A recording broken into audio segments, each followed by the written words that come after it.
Hello all, എല്ലാവർക്കും ഐ+ന്റെ പുതിയൊരു ക്ലാസ്സിലേക്ക് സ്വാഗതം. അപ്പം നമ്മൾ ഇന്ന് സെറ്റിൻ്റെ പ്രീവിയസ് ഇയർ നടന്ന ക്വസ്റ്റ്യൻസ് ആണ് ഡിസ്കസ് ചെയ്യാനായിട്ട് പോകുന്നത്. അതിൽ നമുക്ക് നെക്സ്റ്റ് ക്വസ്റ്റ്യൻ നോക്കാം. കുറച്ച് സ്റ്റേറ്റ്മെൻറ്റ്സുകൾ തന്നിട്ടുണ്ട് അല്ലേ, കുറേ അധികം സ്റ്റേറ്റ്മെൻറ്റ്സ് തന്നിട്ടുണ്ട്. ഇതിൽ കറക്റ്റ് ആയിട്ടുള്ള സ്റ്റേറ്റ്മെൻറ്റ് ഏതെന്നാണ് നമ്മൾ കണ്ടെത്തുന്നത്. Identify the correct statement. Xylose is a monosaccharide. Molisch test can be used to test carbohydrate. Molisch test കാർബോഹൈഡ്രേറ്റിൻ്റെ പ്രസൻസ് അല്ലെങ്കിൽ കാർബോഹൈഡ്രേറ്റിനെ ടെസ്റ്റ് ചെയ്യാൻ വേണ്ടിയാണ് യൂസ് ചെയ്യുന്നത്. റൈബോസ് എന്ന് പറയുന്നത് ഒരു ഒളിഗോസാക്കറൈഡ് ആണ്. ലാക്ടോസ് എന്ന് പറയുന്നത് ഒരു നോൺ റെഡ്യൂസിങ് ഷുഗർ ആണ്.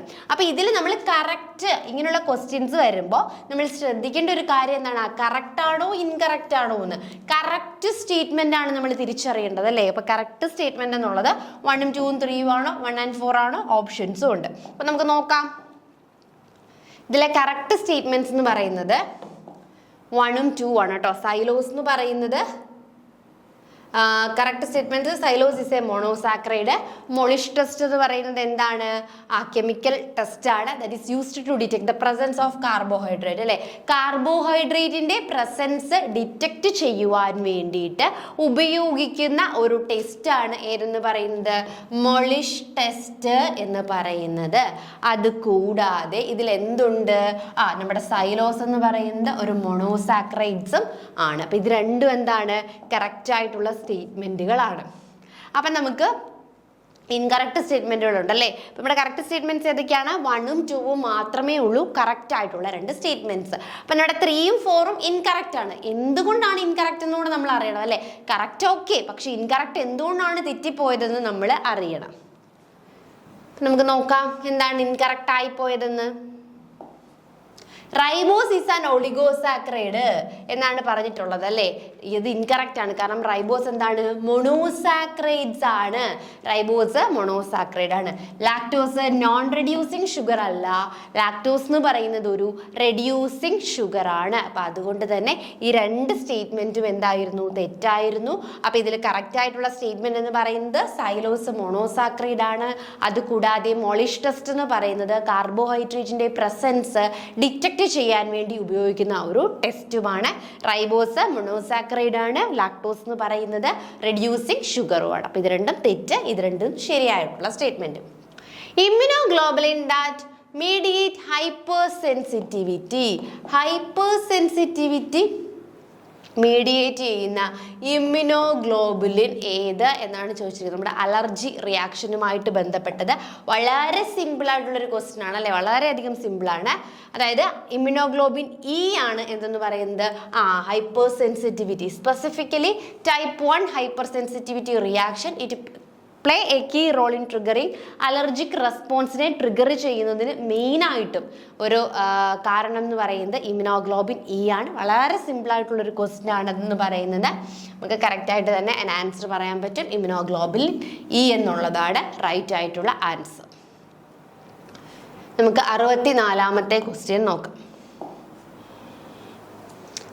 Identify the correct statement. NK cells are immunocomponent cells of innate humoral and cellular immunity. T cells originate in blood vessels. Helper T cells attack the pathogen. Dendritic cells are derived from the thymus. അപ്പോൾ ഇതിലും correct ആയിട്ടുള്ള statement തിരിച്ചറിയാൻ വേണ്ടിയിട്ടാണ് നമ്മളോട് പറഞ്ഞിട്ടുള്ളത്. അപ്പം നമുക്ക് correct ആയിട്ടുള്ള സ്റ്റേറ്റ്മെന്റ് നോക്കാം. ഒരു സ്റ്റേറ്റ്മെന്റ് മാത്രമേ കറക്റ്റ് ആയിട്ട് കാണുകയുള്ളൂ അല്ലെ. അപ്പോൾ ഏതാണെന്ന് നമുക്ക് നോക്കാം. കറക്റ്റ് എന്ന് പറയുന്നത് എ സ്റ്റേറ്റ്മെന്റ് ആണ്. നമ്മുടെ NK സെൽസ് എന്ന് പറഞ്ഞാൽ നാച്ചുറൽ കില്ലർ സെൽസ്. NK സെൽസിന്റെ ഫുൾ ഫോം എന്താണ്, നാച്ചുറൽ കില്ലർ സെൽസ് ആണ്. Cells are type of immunocells that plays a key role in innate immunity. Innate immunity provide ചെയ്യുന്നതിൽ ഏറ്റവും വലിയ ഒരു കീ റോൾ വഹിക്കുന്നത് ആരാണ്, NK cells അല്ലെങ്കിൽ നാച്ചുറൽ കില്ലർ സെൽസ് ആണ്. Providing immediate defense against viral infection and tumor cells. അല്ലെ, viral ഇൻഫെക്ഷനും tumour ഒക്കെ എഗെയിൻസ്റ്റ് ആയിട്ട് ഇനീറ്റ് ഇമ്മ്യൂണിറ്റി ഡെവലപ്പ് ചെയ്യാൻ സഹായിക്കുന്നതാണ് നാച്ചുറൽ കില്ലർ സെൽസ് എന്ന് പറയുന്നത്. ബാക്കി ഓപ്ഷൻസ് ഒക്കെ ഇൻകറക്റ്റ് ആണ്. നോക്കാം. T cells originate in bone marrow, not blood vessels and mature in the thymus. അല്ലെ, ഇപ്പൊ ഇവിടെ നമ്മൾ നെക്സ്റ്റ് സ്റ്റേറ്റ്മെന്റ് എന്ന് പറഞ്ഞാൽ എന്തായിരുന്നു? ആ ടി സെൽസ് ബ്ലഡ് വെസൽസിൽ നിന്നാണ് ഒറിജിനേറ്റ് ചെയ്യുന്നതെന്ന്. അല്ലെ, ഒരിക്കലും അല്ല. ടി സെൽസ് ഒറിജിനേറ്റ് ബോൺ മാരോയിൽ നിന്നാണ് ഒറിജിനേറ്റ് ചെയ്യുന്നത്. അതിനുശേഷം അത് ഗ്രോ ചെയ്യുന്നത് അല്ലെ മെച്യൂർ ആവുന്നത് തൈമസിൽ നിന്നുമാണ്. ക്ലിയർ ആയല്ലോ? ടി സെൽസ് ഒറിജിനേറ്റ് ബോൺ മാരോയിലാണ്, ബ്ലഡ് വെസൽസിലല്ല. അപ്പൊ അതുകൊണ്ട് തന്നെ നമ്മുടെ ബി സ്റ്റേറ്റ്മെന്റ് തെറ്റാണ്. സി സ്റ്റേറ്റ്മെന്റ് എന്തായിരുന്നു? Helper T cells attack the pathogens. Helper T cells assist the activating B cells and other immunocells. They do not directly attack pathogens. ഇവിടെ പേര് തന്നെ ഉണ്ടല്ലേ, ഹെൽപ്പർ ആണല്ലേ. ഹെൽപ്പർ ടി സെൽസ് ഒരിക്കലും എന്ത് ചെയ്യുന്നില്ല? ഡയറക്ട്ലി പത്തോജനെ അറ്റാക്ക് ചെയ്യുന്നില്ല. അത് ബി സെൽസിനെ ആക്ടിവേറ്റ് ചെയ്യുകയും ബാക്കി ഇമ്മ്യൂണോസെൽസിനെ അസിസ്റ്റ് ചെയ്യുകയുമാണ് ആര് ചെയ്യുന്നത്? നമ്മുടെ ഹെൽപ്പർ ടി സെൽസ് ചെയ്യുന്നത്. ഒരിക്കലും അത് ഡയറക്റ്റ് ആയിട്ട് പോയിട്ട് അറ്റാക്ക് ചെയ്യുന്നില്ല. Next, dendritic cells are derived from bone marrow, not from thymus. dendritic cells എവിടെ നിന്നാണ് ഡെവലപ്പ് ചെയ്യുന്നത്? ബോൺ മാരോയിൽ നിന്നാണ് ഡെവലപ്പ് ചെയ്യുന്നത്. അപ്പൊ നോക്കിയാൽ നമ്മുടെ സ്റ്റേറ്റ്മെന്റുകൾ ഏതൊക്കെയായിരുന്നു? ഒന്നാമത്തെ സ്റ്റേറ്റ്മെന്റ് എന്ന് പറയുന്നത് NK cells are immuno component cells of innate humoral and cellular immunity. Correct ആണ്. നാച്ചുറൽ കില്ലർ സെൽസ് എന്ന് പറയുന്നത്. ടി സെൽസ് ആ ഒറിജിനേറ്റ് ഫ്രം ബ്ലഡ് വെസൽസ്. തെറ്റായ സ്റ്റേറ്റ്മെന്റ് ആണല്ലേ, അത് ബോൺ മാരോയിൽ നിന്നാണ് ഒറിജിനേറ്റ് ചെയ്യുന്നത്. ഹെൽപ്പർ ടി സെൽസ് ഒരിക്കലും പത്തോജൻസിനെ ഡയറക്റ്റ് ആയിട്ട് അറ്റാക്ക് ചെയ്യില്ല. അവ എന്ത് ചെയ്യുക ചെയ്യുന്നത്? ആ ബി സെൽസിനെ അസിസ്റ്റ് ചെയ്യുകയാണ് ചെയ്യുന്നത്. ഡെൻഡ്രിക് സെൽസും തൈമസിൽ നിന്നുമല്ല ഡെവലപ്പ് ചെയ്യുന്നത്, ബോൺ മാരോയിൽ നിന്നാണ് ഡെവലപ്പ് ചെയ്യുന്നത്. അപ്പം കറക്റ്റ് ആയിട്ടുള്ള സ്റ്റേറ്റ്മെന്റ് എന്ന് പറയുന്നത് ഓപ്ഷൻ എ ആണ് ഈ ഒരു ക്വസ്റ്റ്യന്റെ കറക്റ്റ് ആയിട്ടുള്ള ആൻസർ എന്ന് പറയുന്നത്. അപ്പൊ നമുക്ക് നെക്സ്റ്റ് ക്വസ്റ്റ്യൻ നോക്കാം. 65th ക്വസ്റ്റ്യൻ അല്ലെ, 65ാമത്തെ ക്വസ്റ്റ്യൻ ആണ്. 65ാമത്തെ ക്വസ്റ്റ്യൻ നമുക്ക് നോക്കാവുന്ന പൊളിറ്റീൻ ക്രോമോസോം. പൊളിറ്റീൻ ക്രോമോസോംസിലാണ് നമുക്ക് എന്ത് കാണാനായിട്ട് സാധിക്കുന്നത്? നമ്മുടെ ക്രോമോസോംസിന്റെ ടൈപ്പുമായി ബന്ധപ്പെട്ടിട്ടുള്ള ഒരു എന്താണ് ഫ്ലോ ചാർട്ട് അല്ലെ, മാച്ച് ദ ഫോളോയിങ് ആണ്. അത് നമുക്കറിയാം. പൊളിറ്റീൻ ക്രോമോസോംസിലാണ് നമുക്ക് ബാൽബിയാനി റിങ്സുകൾ കാണാനായിട്ട് സാധിക്കുന്നത്. അതുപോലെ തന്നെ ലാംബ്രിഷ് ക്രോമോസോംസ് എന്ന് പറയുന്നത് ആംഫിബിയൻസിന്റെ ഊസൈഡ്സിൽ കാണപ്പെടുന്ന ടൈപ്പ് ക്രോമോസോംസ് ആണ്. സി എന്ന് പറയുന്നത് പോളിസെൻട്രിക് ക്രോമോസോംസ് എന്ന് പറയുമ്പോൾ അതായത് എന്തായിരിക്കും? ആ നോൺ ലോക്കലൈസ്ഡ് കൈനറ്റോകോർ ലോക്കലൈസ്ഡ് ആയിരിക്കില്ല, നോൺ ലോക്കലൈസ്ഡ് ആയിട്ടുള്ള കൈനറ്റോകോർ ആയിരിക്കും. നെക്സ്റ്റ് എന്ന് പറയുന്നത് ടെർമിനൽ കൈനറ്റോകോർ എന്ന് പറയുന്നത് ടിലോസെൻട്രിക് ടൈപ്പ് ആയിരിക്കും. അപ്പൊ അതാണ് എന്ന് പറയുന്നത് ഈ ഒരു മാച്ച് ദ ഫോളോയിങ്. ഇത് വലിയ പാടൊന്നുമല്ല, സിമ്പിൾ ആയിട്ടുള്ള ഒരു type of direct match the following ആയിരുന്നു അല്ലേ. നമ്മൾ ക്രോമോസോംസ് പഠിക്കുന്നുണ്ട്, ഈ ക്രോമോസോംസിൽ തന്നെ ക്രോമോസോംസിന്റെ ടൈപ്സും പഠിക്കുന്നുണ്ട്. അപ്പം അതുമായി റിലേറ്റ് ചെയ്തിട്ടുള്ള ഒരു ക്വസ്റ്റൻ ആയിരുന്നു ഇത്. പൊളിറ്റീൻ ക്രോമോസോംസ് എന്ന് പറയുമ്പോൾ ബാൽബിയാനി റിങ്സ് നമുക്ക് കാണാം. ലാംബ്രിഷ് ക്രോമോസോംസ് ആംഫിബിയൻ ഊസൈഡ്സിലാണ് മെയിനായിട്ട് പ്രസന്റ് ആയിട്ടുള്ളത്. പോളിസെൻട്രിക്കില് നമ്മുടെ കൈനറ്റോകോർ എന്ന് പറയുന്നത് നോൺ ലോക്കലൈസ്ഡ് ആയിരിക്കും. അതുകൂടാതെ ടെർമിനൽ കൈനറ്റോകോർ എന്ന് പറയുന്നത് ടിലോസെൻട്രിക്കും ആയിരിക്കും. ഇനി ട്രൈസോമി ഓഫ് 21 അല്ലെ, നമ്മൾ ഇത് എപ്പോഴും നിങ്ങൾ ഒരു ഷുവർ ക്വസ്റ്റ്യൻ ആണ് ഒരു ജനറ്റിക് ഡിസോർഡറിനെ പറ്റിയുള്ളത് അല്ലെ. അത് ജനറ്റിക്സ് ഉള്ള ഏതൊരു എക്സാം എടുത്താലും ഈ ഒരു ക്വസ്റ്റ്യൻ ഷുവർ ആയിരിക്കും നമ്മുടെ ഒരു ജനറ്റിക് ഡിസോർഡറിനെ പറ്റിയുള്ളത്. Trisomy of 21, Turner syndrome, cri du chat, Down syndrome, Edward syndrome. എന്താണ് ട്രൈസോമി ഓഫ് ദി 21 എന്നാണ് ചോദിച്ചിരിക്കുന്നത്. അപ്പം നമുക്കറിയാം ട്രൈസോമി നമ്മുടെ ക്രോമോസോംസ് എപ്പോഴും എന്തായിരിക്കും? പെയർ ആയിട്ടായിരിക്കും അല്ലേ. ഒന്നാമത്തെ ക്രോമോസോമിന് ഒരു പെയർ, ഇത് ഒന്നാമത്തെ ക്രോമോസോം, ഇത് രണ്ടാമത്തെ ക്രോമോസോം. അങ്ങനെയാണ് നമുക്ക് എത്ര ക്രോമോസോംസ് ഉണ്ട്? നമ്മുടെ 23 എണ്ണവും അങ്ങനെയാണ് കാണപ്പെടുന്നത് അല്ലേ. അങ്ങനെ നമ്മുടെ ക്രോമോസോംസ് ഇങ്ങനെ കാണപ്പെടുന്ന സമയത്ത് അതിൽ 21ാമത്തെ ക്രോമോസോം, അപ്പോൾ ഇത് 21ാമത്തെ ക്രോമോസോം ആണെങ്കിൽ അതിൽ ട്രൈസോമിയ 2 പേർക്ക് പകരം ആരെയും കൂടെ കാണാം, ഒരാളും കൂടി എക്സ്ട്രാ വരുന്നു. ഒരാളും കൂടി എന്ത് ചെയ്യാണ്? എക്സ്ട്രാ വരികയാണ് ചെയ്യുന്നത്. അപ്പോൾ അവിടെ എന്ത് ചെയ്യും? സാധാരണ നമ്മൾ ഹ്യൂമൻസിലെ ക്രോമോസോം 46, അപ്പോൾ ഒരാളൂടെ വരുമ്പോൾ +1 47 എണ്ണമായിട്ട് മാറും ക്രോമോസോംസ്. അങ്ങനെയുള്ള ട്രൈസോമി ഓഫ് ദി 21 ആണ് ഏതെന്ന് പറയുന്നത്? ഡൗൺ സിൻഡ്രം എന്ന് പറയുന്നത്. Down syndrome. So, okay, Down syndrome may be a genetic disorder that end up in numerous physical and mental disabilities. It is because of the presence of an additional body 21 conjointly called trisomy. അതായത് നമ്മുടെ 21ാമത്തെ ക്രോമോസോംസിൽ ഒരാളും കൂടി വന്ന് extra ഒരു chromosome കൂടി വന്നിരിക്കുകയാണ്. അപ്പോൾ ഇതൊരു ജനറ്റിക് ഡിസോർഡർ ആണ്. നമുക്കറിയാലോ നോർമൽ ആൾക്കാരെ പോലെ ആയിരിക്കില്ല അവർക്ക് എന്ന് പറയുന്നത്. അവർക്ക് ഷോർട്ട് സ്റ്റാച്യൂസ് ആയിരിക്കും, അവർക്ക് വലിയ ഹൈറ്റും നീളമൊന്നും വെക്കില്ല, ഹെഡിനൊരു പ്രത്യേക ഷേപ്സ് ആയിരിക്കും. പിന്നെ നോർമൽ ഉള്ള ആൾക്കാരെ പോലെ കാര്യങ്ങൾ ചെയ്യാനും എടുക്കാനും ഒക്കെ അവർക്ക് ബുദ്ധിമുട്ടും ആയിരിക്കും. So it's named on the medical. അതെ, അപ്പം അതാണ് നമ്മുടെ ഡൗൺ സിൻഡ്രം എന്ന് പറയുന്നത്. അപ്പം നമ്മുടെ ടേണർ സിൻഡ്രം എന്താണെന്ന് ചോദിച്ചു കഴിഞ്ഞാൽ ഇതുപോലെ തന്നെ ചോദിക്കാൻ സാധ്യതയുള്ളതാണ് ടേണർ സിൻഡ്രം. ടേണർ സിൻഡ്രം എന്ന് പറയുന്നത് ഫിമെയിൽസിനെയാണ് കൂടുതലായിട്ടും അഫക്റ്റ് ചെയ്യുന്നത്. അതായത് അവരുടെ ഒരു നമുക്കറിയാം ഫീമെയിലിൻ്റെ ക്രോമോസോം പാറ്റേൺ എങ്ങനെയാണ്, XX ആണ് അല്ലേ. ഈ ഒരു കണ്ടീഷനിൽ ഈ ഒരു എക്സ് എന്തായിരിക്കും, ആബ്സെൻ്റ് ആയിരിക്കും. ഒരു എക്സ് ക്രോമോസോം അങ്ങ് ആബ്സെൻ്റ് ആവുകയാണ് ചെയ്യുന്നത്, ഒരു സെക്സ് ക്രോമോസോം അങ്ങ് ആബ്സെൻ്റ് ആവുകയാണ്. അപ്പം 46 ക്രോമോസോം ഉള്ളിടത്ത് ഒരെണ്ണം ആബ്സെൻ്റ് ആയാൽ 45 ക്രോമോസോംസേ കാണും. അതും നോർമൽ ആക്ട് ആണോ? അല്ല, അബ്നോർമൽ ആയിട്ടുള്ളൊരു ആക്ട് എന്ന് തന്നെ നമുക്ക് പറയാൻ പറ്റും അല്ലേ. സോ 45 ക്രോമോസോംസുകൾ മാത്രമേ അവിടെ കാണുകയുള്ളൂ. അത് ഫിമെയിൽസിലെയാണ് അഫക്റ്റ് ചെയ്യുന്നത്. Turner syndrome causes A range of medical and developmental problems include short height, hair defect and failure of the ovaries അല്ലേ. അപ്പോൾ ഫെമിനിയൻ ക്യാരക്ടേഴ്സ് ആയിട്ടുള്ള ഓവറീസിൻ്റെ ഡെവലപ്മെൻറ്റും ഒക്കെ എന്ത് ചെയ്യും, ഇതിൽ ബാധിക്കും. അവരും ഏകദേശം എന്തായിരിക്കും, ആ ഷോർട്ട് ഹൈറ്റ് ആയിരിക്കും, ഹേർട്ട് ഫെയിലിയേഴ്സും ഒക്കെ കാണും. അപ്പോൾ ക്ലിയർ ആയോ? സാധാരണ ജനിക്കുന്ന എല്ലാ ഫീമെയിൽസിനും 2 X ക്രോമോസോംസ് കാണും. എന്നാൽ ടേണർ സിൻഡ്രം ആണെങ്കിൽ ഒരു X ക്രോമോസോം എന്തായിരിക്കും, ആബ്സെൻ്റ് ആയിരിക്കും പാർഷ്യലി. സോ X0 കണ്ടീഷൻ ആയിരിക്കും. അതുകൊണ്ട് തന്നെ അവരുടെ ക്രോമോസോം നമ്പർ എന്ന് പറയുന്നത് 45 ആയിരിക്കും. നെക്സ്റ്റ് ക്രൈഡു-ചാറ്റ് സിൻഡ്രോം ഉണ്ട് അല്ലേ.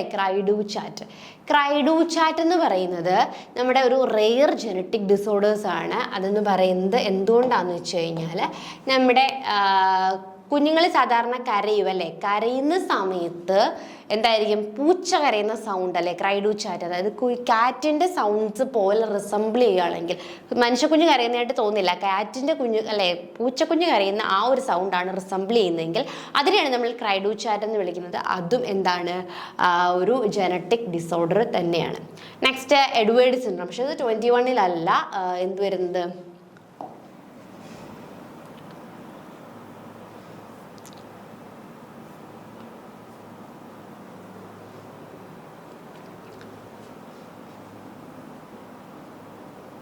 അതായത് അതൊരു ക്രോമോസോം 5 അല്ലേ, ക്രോമോസോം 5ൻ്റെ ഒരു ആബ്സെൻസ് മൂലമാണ്. അതുകൊണ്ടാണ് അതിനെ 5SP സിൻഡ്രോം എന്ന് വിളിക്കുന്നത്. ക്രോമോസോം 5ൻ്റെ ആബ്സെൻറ്റ് മൂലമാണ് അതെന്ത് ചെയ്യുന്നത്, ഈ ക്രൈഡു-ചാറ്റ് ഉണ്ടാവുന്നത്. നെക്സ്റ്റ് എഡ്വേർഡ് സിൻഡ്രോം എന്ന് പറയുന്നത് 18th ക്രോമോസോമിൻ്റെ ട്രൈസോമി, 21th ക്രോമോസോമിൻ്റെ അല്ല, 18ാമത്തെ ക്രോമോസോമിൻസിൻ്റെ ട്രൈസോമി. ഇത് ഒരു റയർ ജനറ്റിക് ഡിസോർഡർ ആണ്. എക്സ്ട്രാ കോപ്പി ഓഫ് ക്രോമോസോം അല്ലേ, 18ൽ ഒരു എക്സ്ട്രാ കോപ്പി വരും. അതും എന്തായിരിക്കും, ടോട്ടൽ 47, യൂഷ്വൽ 46 വരേണ്ടടുത്ത് 47 ക്രോമോസോംസ് വരുന്ന ഒരു കണ്ടീഷനാണ്. ഇനി നമുക്ക് വേറൊരു സിൻഡ്രോം ഉണ്ട്, ക്ലിനിഫേർട്ടർ സിൻഡ്രോം എന്ന് പറയാം അല്ലേ. ക്ലിനിഫേർട്ടർ സിൻഡ്രത്തിൽ സാധാരണയായിട്ട് എന്താണ്, ഇത് മെയിലിലാണ് കേട്ടോ ക്ലിനിഫേർട്ടർ സിൻഡ്രോം ഒക്കർ ചെയ്യുന്നത്. മെയിൽ എന്ന് പറയുമ്പോൾ XY അല്ലേ. അങ്ങനെ 46 ക്രോമോസോം ഉള്ള ഒരു മെയിൽ, ഈ മെയിലിലേക്ക് ഒരു ഫെമിനിയൻ ക്രോമോസോം, ഒരു X ക്രോമോസോം കൂടി ആഡ് ചെയ്യും. അങ്ങനെ ആഡ് ചെയ്യപ്പെടുന്നതിനെയാണ് എന്തെന്ന് വിളിക്കുന്നത്, ക്ലിനിഫേർട്ടർ സിൻഡ്രോം എന്ന് വിളിക്കുന്നത്. അപ്പോൾ അതായത് ഒരു 1000 മെയിലിനെ എടുക്കുകയാണെങ്കിൽ അതിൽ ഒരാൾ എന്തായിരിക്കും, ക്ലിനിഫേർട്ടർ സിൻഡ്രോം സഫർ ചെയ്യുന്നുണ്ടായിരിക്കും. അപ്പോൾ അതെന്ന് പറയുന്നത് result in the formation of sperm or the egg. People having this syndrome are prone to tremors, autoimmune disorders, osteoporosis ഒക്കെ അവർക്ക് കാണും. അവരും എന്തായിരിക്കും, ഭയങ്കരമായിട്ട് വീക്കായിട്ടുള്ള ആൾക്കാർ ആയിരിക്കും. സോ നോക്കി നമ്മുടെ ഒന്നുകൂടെ ഞാൻ പറയാം. ആദ്യം നമ്മൾ പറഞ്ഞ ട്രൈസോമി ഓഫ് 21 ആണ് നമുക്ക് കണ്ടുപിടിക്കേണ്ടത് അല്ലേ. ടർണർ സിൻഡ്രോം എന്ന് പറഞ്ഞാൽ എന്താണ്, ഫിമെയിലിനെ അഫക്റ്റ് ചെയ്യുന്നതാണ് അല്ലേ. ടർണർ സിൻഡ്രോം ഫിമെയിലിനെയാണ് അഫക്റ്റ് ചെയ്യുന്നത്. സാധാരണ ഫിമെയിൽ എന്ന് പറയുമ്പം XX ആണ്. എന്നാൽ ടർണർ സിൻഡ്രത്തിൽ ഒരു X ക്രോമോസോം എന്തായിട്ട് മാറുന്നു, ആബ്സെൻ്റ് ആയിട്ട് മാറുന്നു. സോ X0 എന്നുള്ള കണ്ടീഷനിലേക്ക് പോകുന്നു. ഇതാണ് Turner syndrome. Total number of chromosomes എന്തായിരിക്കും, 45 ആയിരിക്കും ഈ ഒരു കേസിൽ. നെക്സ്റ്റ് നമ്മൾ പറഞ്ഞത് ക്രൈഡു-ചാറ്റ് ആണ്. ക്രൈഡു-ചാറ്റിൽ എന്താ സംഭവിക്കുന്നത് പറഞ്ഞാൽ കാറ്റ് ലൈക്ക് സൗണ്ട് അല്ലേ, കാറ്റിനെ പോലെ ആയിരിക്കും ആര് കരയുന്നത്, കുഞ്ഞ് കരയുമ്പോൾ ഉണ്ടാവുന്ന സൗണ്ട് എന്ന് പറയുന്നത് കാറ്റിനെ പോലെ ആയിരിക്കും. അത് ഏകദേശം നമ്മുടെ 5th ക്രോമോസോംസ് അല്ലേ, 5th ക്രോമോസോമിന്റെ ഡിലീഷൻ മൂലമാണ് ഈ ഒരു ഡിസീസ് നടക്കുന്നത്. നെക്സ്റ്റ് ഡൗൺ സിൻഡ്രം എന്ന് പറയുന്നത് നമ്മുടെ സാധാരണ എല്ലാ ക്രോമോസോമും എത്രയാണ്, 2 പെയർസിലായിരിക്കും. എന്നാൽ 21ാമത്തെ ക്രോമോസോംസ് മാത്രം എന്ത് ചെയ്യുന്നു, ഒരു അഡീഷണൽ എണ്ണം വരുന്നു. So total number of chromosome എന്ന് പറയുന്നത് 47 ആയിരിക്കും. എഡ്വേർഡ് സിൻഡ്രോം ഇതുപോലെ തന്നെയാണ്. 18ാമത്തെ ക്രോമോസോംസിൽ എന്ത് വരുന്നു, ഒരു എക്സ്ട്രാ പെയർ കയറി വരുന്നു. അതിലെയും ക്രോമോസോം നമ്പർ എന്ന് പറയുന്നത് 47 ആയിരിക്കും. പിന്നെ നമ്മൾ ഇത് കൂടാതെ ഒരു സിൻഡ്രം കൂടി പറഞ്ഞു, ക്ലിനിഫർട്ടർ സിൻഡ്രം അല്ലേ.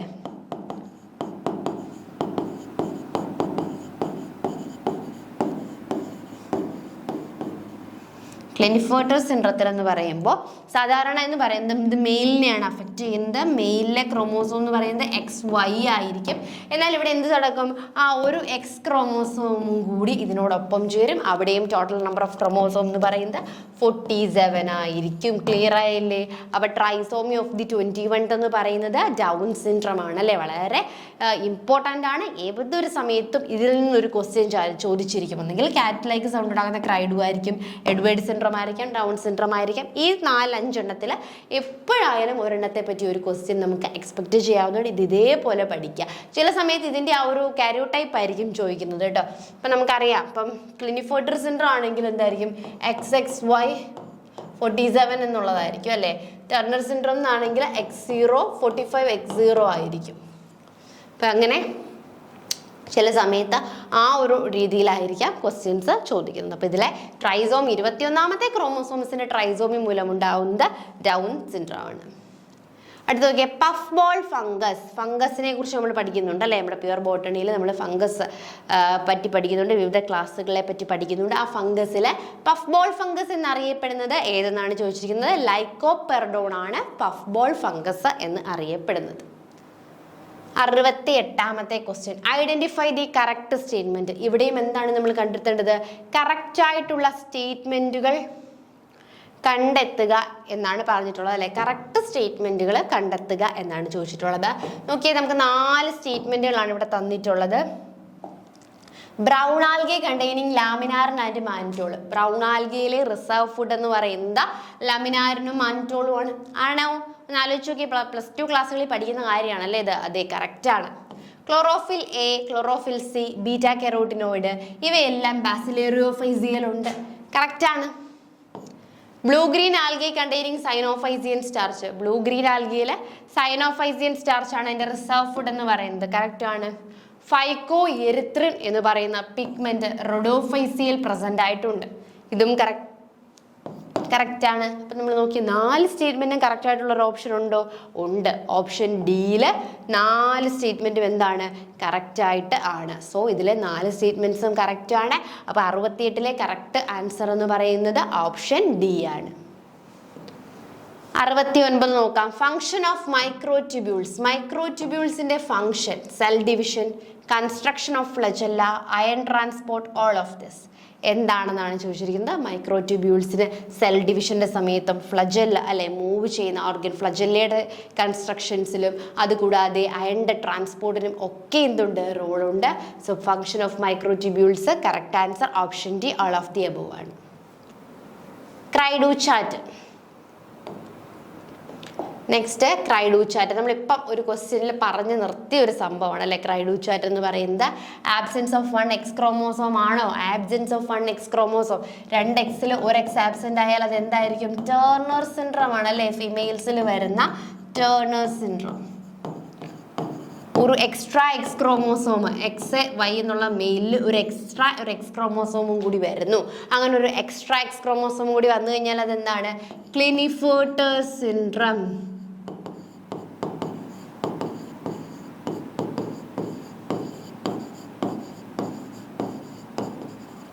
ഇനി deletion from of chromosome 5. Chromosome 5ന്റെ ഒരു ഡിലീഷൻ അതെന്താണ്? നമ്മുടെ ക്രൈഡൂചാറ്റ് ആണല്ലേ. നമ്മൾ പറഞ്ഞു ക്രൈഡൂചാറ്റ് എന്താന്ന് പറഞ്ഞു, പൂച്ചയെ പോലെ സൗണ്ട് ഉണ്ടാക്കുന്നത്. ഡിലീഷൻ ഫ്രം ക്രോമോസോം 18 ഇല്ല. ഒരു അഡീഷൻ ആണ് ക്രോമോസോം 18 വരുന്നതെങ്കിൽ അതെന്തായിരിക്കും? എഡ്വേർഡ് സിൻഡ്രോം ആയിരിക്കും.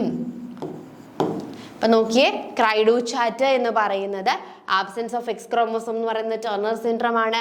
എക്സ്ട്രാ എക്സ് ക്രോമോസോം എന്ന് പറയുന്നത് ക്ലിനിഫർട്ടർ സിൻഡ്രോം ആണ്. പിന്നെ നമ്മുടെ ഡിലീഷൻ ഫ്രം ക്രോമോസോം അല്ലേ, ക്രോമോസോം 5ൽ നിന്ന് ഡിലീറ്റ് ആയി പോവാണ് ഒരെണ്ണം. അപ്പൊ അതിനെയാണ് നമ്മൾ എന്താന്ന് വിളിക്കുന്നത്? ക്രൈഡൂചാറ്റ്. അതിന്റെ ഫലമായിട്ട് കുഞ്ഞുകുട്ടികൾ കരയുമ്പോൾ എന്തായിരിക്കും? എക്സാക്ട്ലി ലൈക്ക് ക്യാറ്റ് അല്ലെ, കുഞ്ഞ് കരയുന്നത് പോലെ ആയിരിക്കില്ല നമുക്ക് തോന്നുന്നത്. ഒരു പൂച്ചക്കുഞ്ഞ് കരഞ്ഞാൽ എങ്ങനെയായിരിക്കും? ആ ഒരു രീതിയിലായിരിക്കും അത് തോന്നുന്നത്. So, Cry-du-Chat syndrome is a rare genetic disorder that occurs when a section of chromosome 5 is missing. അല്ലേ, chromosome 5 missing ആവുന്നു. The syndrome is named for the high-pitched cry of infant with a condition which sound like a cat. അപ്പോൾ കുഞ്ഞുങ്ങൾ എങ്ങനെയായിരിക്കും കരയുന്നത്? ഒരു പൂച്ച കരയുന്നത് പോലെയുള്ള സൗണ്ട് ആയിരിക്കും പ്രൊഡ്യൂസ് ചെയ്യുന്ന. 5ാമത്തെ ക്രോമോസോംസിൽ എന്ത് സംഭവിക്കുന്നത് മൂലമാണ്? ഒരു സെക്ഷൻ ഡിലീറ്റ് ആയി പോകുന്നത് മൂലമാണ് ഈ ഒരു ക്രൈഡൂചാറ്റ് ഉണ്ടാവുന്നത്. ക്ലിയർ അല്ലേ?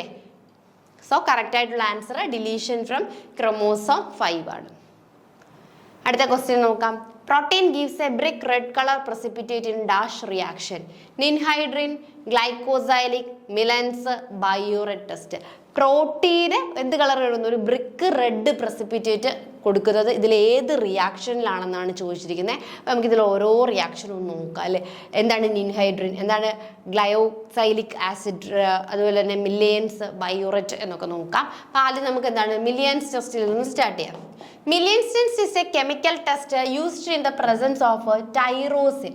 ടൈറോസിന്റെ പ്രസൻസ് തിരിച്ചറിയാൻ വേണ്ടി അല്ലെ. ടൈറോസിൻ എന്ന് പറഞ്ഞാൽ എന്താണ്? ഒരു അമിനോ ആസിഡ് ആണ് പ്രോട്ടീനിൽ അല്ലെ. Amino acid found in protein. പ്രോട്ടീനിലുള്ള ഒരു അമിനോ ആസിഡ് ആണ് ടൈറോസിൻ എന്ന് പറയുന്നത്. ഈ ടൈറോസിന്റെ പ്രസൻസ് ഡിറ്റക്ട് ചെയ്യാൻ വേണ്ടിയുള്ള ടെസ്റ്റ് ആണ് ഏതെന്ന് പറയുന്നത്? മില്ലിയൻസ് ടെസ്റ്റ് എന്ന് പറയുന്നത്. പിന്നെ പ്രോട്ടീൻ കണ്ടെയ്നിങ് ടൈറോസിൻ, ഈ ടൈറോസിനുള്ള പ്രോട്ടീൻ അല്ലെ. ടൈറോസിൻ എന്ന് പറഞ്ഞാൽ എന്താണ്? Amino acid. പ്രോട്ടീനിലെ ഒരു അമിനോ ആസിഡ് ആണ് ടൈറോസിൻ. അപ്പൊ ഈ ടൈറോസിനുള്ള പ്രോട്ടീൻ നമ്മൾ മില്ലിയൻസ് റിയേജന്റിനകത്ത് ക്രിയേറ്റ് ചെയ്യുകയാണെങ്കിൽ, അല്ലെങ്കിൽ അതുമായിട്ട് റിയാക്ട് ആഡ് ചെയ്ത് കൊടുക്കുകയാണെങ്കിൽ അവിടെ നമുക്ക് പ്രസിപ്പിറ്റേറ്റിന് കിട്ടുന്ന കളർ എന്ന് പറയുന്ന ഒരു ബ്രിക്ക് റെഡ് ആയിരിക്കും. സോ മില്ലിയൻ ടെസ്റ്റ് ടൈറോസിൻ എന്ന് പറയുന്ന അമിനോ ആസിഡ്സിനെ ടെസ്റ്റ് ചെയ്യാൻ വേണ്ടിയാണ്. ഈ അമിനോ ആസിഡ്സ് പ്രോട്ടീൻസിൽ കാണും. ഈ അങ്ങനെയുള്ള പ്രോട്ടീൻ നമ്മൾ ടെസ്റ്റ് ചെയ്യുമ്പോൾ ഈ ഒരു മില്യൻസ് റിയേജന്റ് ആഡ് ചെയ്ത് കൊടുക്കുമ്പോൾ അവിടെ എന്ത് കളർ കിട്ടും? ആ ബ്രിക്ക് റെഡ് കളറായിരിക്കും കിട്ടുന്നത്. നെക്സ്റ്റ്, അപ്പോൾ നമ്മുടെ കറക്റ്റ് ആൻസർ എന്ന് പറയുന്നത് മില്യൻസ് എന്ന് ഉള്ളതാണ് അല്ലേ കറക്റ്റായിട്ട് പറയേണ്ടത്.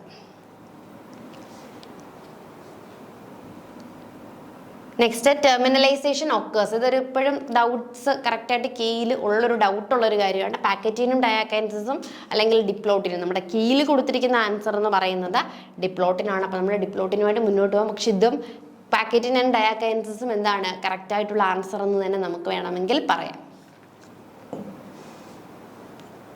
ഡയമൈനോ അല്ലേ, diamino pimelic acid and teichoic acids are found in. എവിടെയാണ് ഇത് കാണുന്നത്? 2 ആസിഡ്സ് ആണ് കേട്ടോ. 2 ആസിഡ്സ് കാണപ്പെടുന്നത് എവിടെയാണെന്നാണ് ചോദിച്ചിട്ടുള്ളത്. അതായത് നമ്മുടെ ഡയമൈനോ പൈമലിക് ആസിഡും ടൈക്കോയിക് ആസിഡ്സും ഏത് ജീവിയിലാണ് കാണപ്പെടുന്നത്? പ്രൊക്കാരിയോട്സിലാണോ, യുക്കാരിയോട്സിലാണോ, ഈസ്റ്റിലാണോ, പ്ലാസ്റ്റിഡ്സിലാണോ നമുക്ക് ഈ 2 ആസിഡ്സിനെ കാണുവാനായിട്ട് സാധിക്കുന്നത് എന്നാണ് ക്വസ്റ്റ്യൻ ചോദിച്ചിരിക്കുന്നത്. അപ്പൊ നമുക്ക് നോക്കാം. ഡൈഅമിനോ പൈമലിക് ആസിഡ് DAP, ഡൈഅമിനോ പൈമലിക് ആസിഡ് അല്ലെങ്കിൽ DAP. അത് കൂടാതെ ടൈക്കോയിക് ആസിഡ്സ്, 2 ആസിഡ്സ് ആണ് കേട്ടോ. ടൈക്കോയിക് ആസിഡ്സും ഉണ്ട്, ഡൈഅമിനോ പൈമലിക് ആസിഡ്സും ഉണ്ട്. ഇത് രണ്ടും എവിടെയാണ് കാണുന്നത് എന്നാണ് ചോദിച്ചിരിക്കുന്നത്. These are the components found in the cell wall of gram positive bacteria and gram negative bacteria.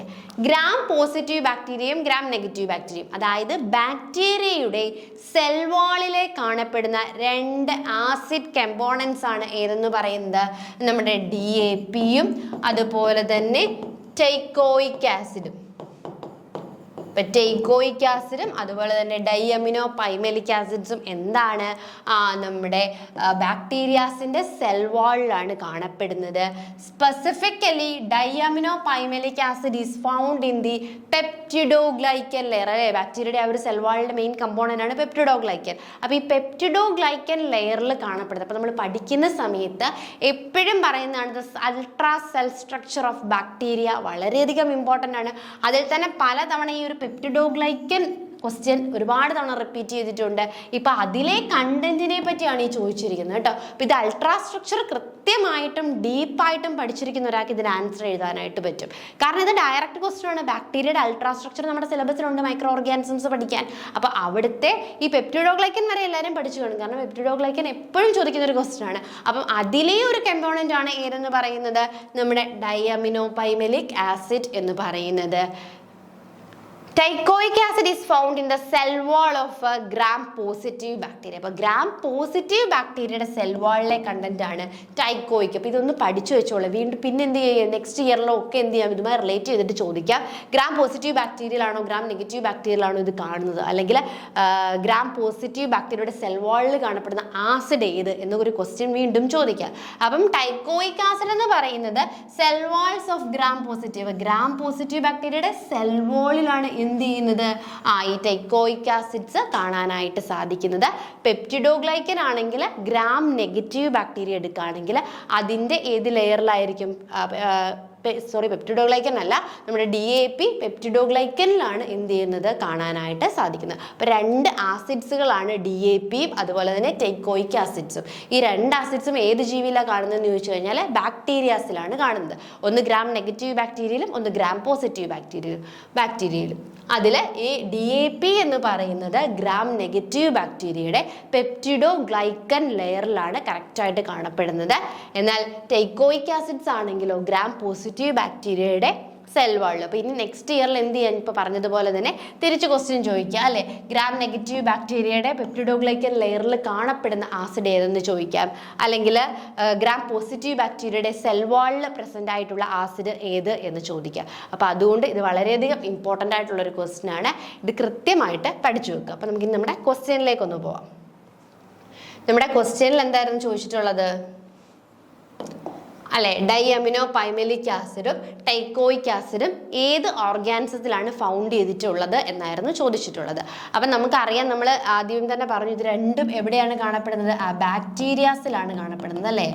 അതിൽ ഒന്ന് ഗ്രാം പോസിറ്റീവിലും കാണാം, ഒന്ന് ഗ്രാം നെഗറ്റീവിലും കാണാം. അതെന്തോ ആയിക്കോട്ടെ, കാണുന്നത് എവിടെയാണ്, ബാക്ടീരിയ ആണ്. അപ്പോൾ നമ്മുടെ ഓപ്ഷനിലേക്ക് പോകുമ്പോൾ ബാക്ടീരിയ എന്നുള്ള ഓപ്ഷൻ ഇല്ല അല്ലേ. അപ്പോൾ നമുക്കറിയാം ബാക്ടീരിയ എന്തായാലും ഈസ്റ്റ് അല്ല, പ്ലാസ്റ്റിഡ്സ് അല്ല, യുക്കാരിയോട്സ് വിഭാഗത്തിലും പെടുന്ന ആളല്ല. പിന്നെ ഏതിലാണ് ഉൾപ്പെടുന്നത്, പ്രൊക്യാരിയോട്സിനകത്താണ് ബാക്ടീരിയ ഉൾപ്പെടുന്നത്. അപ്പോൾ അതുകൊണ്ട് തന്നെ ഇതിൻ്റെ കറക്റ്റായിട്ടുള്ള ആൻസർ എന്ന് പറയുന്നത് എന്തായിരിക്കും, പ്രൊക്യാരിയോട്സ് എന്നതാണ്. അപ്പോൾ ഈ ക്വസ്റ്റ്യൻ വളരെയധികം ഇമ്പോർട്ടൻ്റ് ആണ്. ബാക്ടീരിയയുടെ അൾട്രാ സ്ട്രക്ചറിൽ നിന്നാണ് ചോദിച്ചിരിക്കുന്നത്. അപ്പോൾ എല്ലാവരും എന്ത് ചെയ്യും, ബാക്ടീരിയയുടെ അൾട്രാ സ്ട്രക്ചറും അതിൻ്റെ ഒരു പെപ്റ്റിഡോഗ്ലൈക്കൻ ലെയർ വരെ ആയിരിക്കും പഠിച്ചു നിർത്തുന്നത്.